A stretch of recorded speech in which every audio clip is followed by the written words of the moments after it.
कुरान की किस सूरत को सूरह हुसैन कहा गया है? क्या करबला का वाकया कुरान और दूसरी मजहबी किताबों में मौजूद है?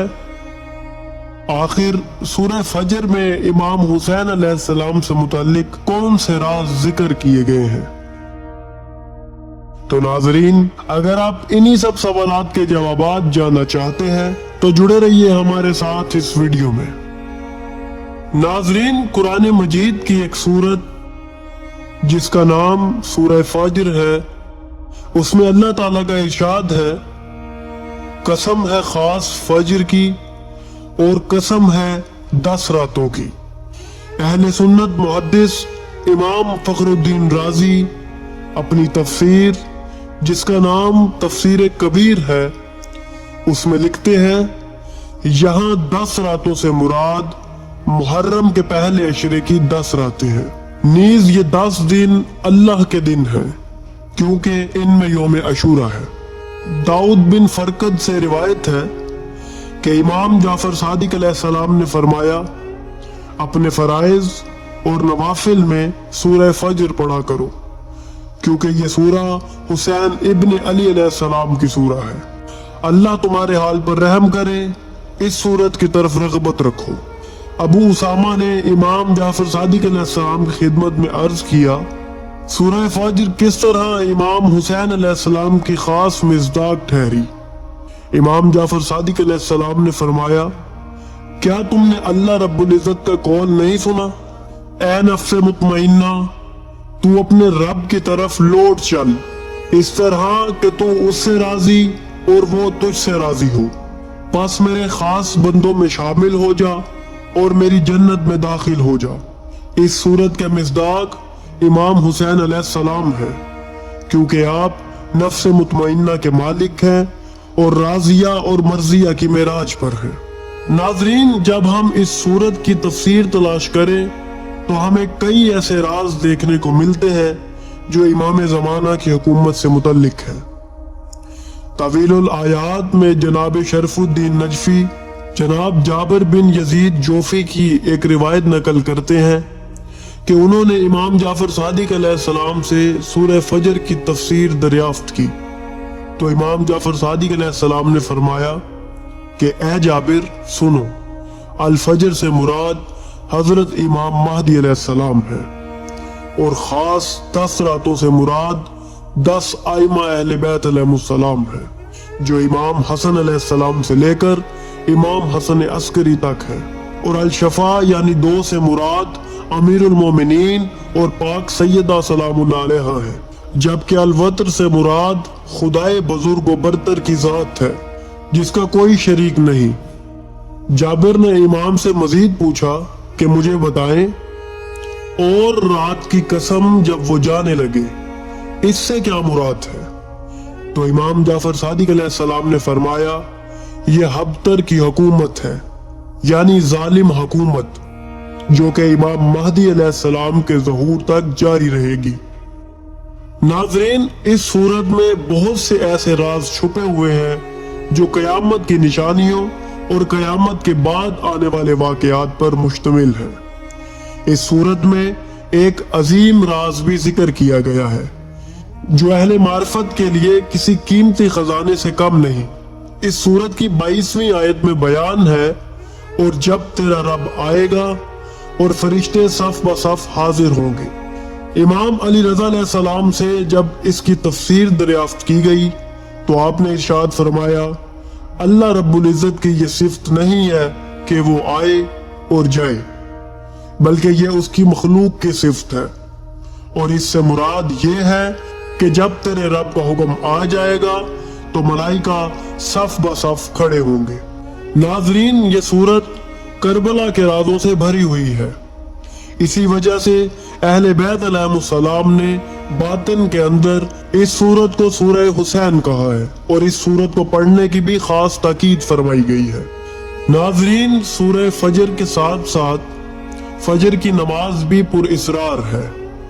रिवायात में 5 नमाजों को 5 अजीम हस्तियों से निस्बत दी गई है, जिनमें फजर امام حسین علیہ السلام سے، ظہر کی نماز رسول خدا سے، جبکہ عصر کی نماز امیر المومنین علی علیہ السلام سے، مغرب کی نماز جناب سیدہ سے، اور عشاء کی نماز امام حسن علیہ السلام سے منسوب کی گئی ہے۔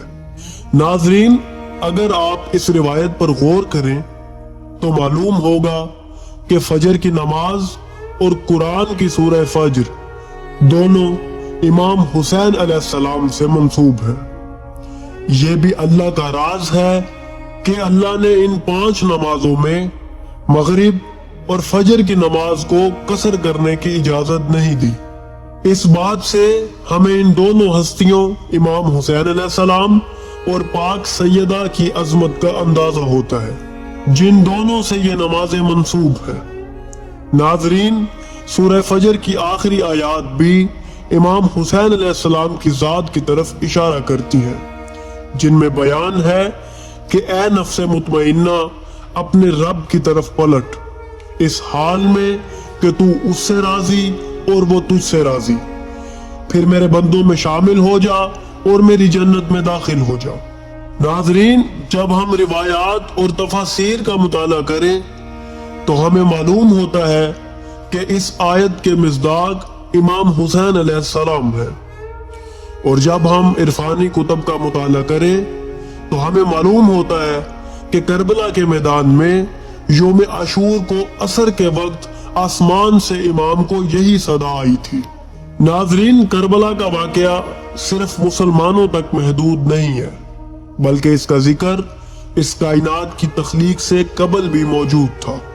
کربلا کے واقعے کا ذکر صرف قرآن مجید میں ہی نہیں بلکہ دوسری آسمانی کتابوں اور دیگر صحیفوں میں بھی موجود ہے، خواہ وہ سامی ادیان ہو یا غیر سامی۔ تمام مذاہب کی کتابوں کے اندر کربلا کے واقعے کی پیش گوئیاں موجود ہیں۔ ناظرین، کربلا کا واقعہ ایسے رازوں سے بھرا ہوا ہے جسے آج تک کوئی بھی مکمل طور پر نہیں جان سکا۔ کربلا کا مکمل واقعہ ایک ایسا راز ہے جس پر لکھنے والوں نے ہزاروں کتابیں تحریر کی، پوچھنے والوں نے اہل بیت علیہ السلام سے ہزاروں سوال کیے، مگر پھر بھی یہ واقعہ مکمل طور پر اس مخلوق کے سامنے نہ آ سکا۔ البتہ اہل بیت علیہ السلام نے جو راز اس واقعے کے متعلق اپنے اصحاب کو ارشاد فرمائے، ان میں سے چند اہم ہم آپ کی خدمت میں پیش کریں گے۔ ناظرین، یوم عاشوراء بذات خود ایک الہی راز ہے جس کی حقیقت تک کوئی انسان نہیں پہنچ سکتا، مگر اہل بیت نے جو راز ہم تک پہنچائے انہیں ہم آپ سب کے سامنے ضرور پیش کریں گے، تاکہ آپ بھی امام حسین علیہ السلام کی معرفت حاصل کر سکیں اور کربلا اور اس کے رازوں سے آگاہ ہو سکیں۔ ناظرین، امام حسین علیہ السلام کی شہادت ایسا واقعہ ہے جس پر ہزاروں کی تعداد میں کتابیں لکھی گئی۔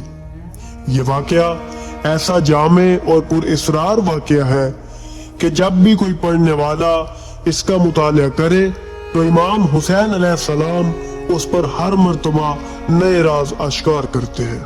لیکن اکثر و بیشتر کتابیں عربی و فارسی زبان میں ہی موجود ہیں، جن میں ایسے راز پوشیدہ ہیں جو اہل بیت علیہ السلام نے اپنے خاص اصحاب کو تعلیم فرمائے۔ ناظرین، انہی کتابوں میں وہ روایات بھی شامل ہیں جن میں کربلا کا مکمل واقعہ اہل بیت علیہ السلام کی زبانی موجود ہے۔ امام حسین علیہ السلام کی ذات بھی اللہ کے علم کا مظہر ہے، جن سے اگر ایک سوال کیا گیا تو سوال تو بظاہر مختصر تھا، لیکن انہوں نے ایسا جامع جواب دیا کہ آئندہ اس موضوع پر اٹھنے والے تمام سوالات کا دروازہ بند ہو گیا۔ ناظرین، اگر آپ کو ہماری یہ ویڈیو پسند آئی ہو تو برائے کرم اسے لائک ضرور کریں۔ آپ کا ایک لائک ہمیں مزید اچھا کام کرنے کی ہمت دیتا ہے۔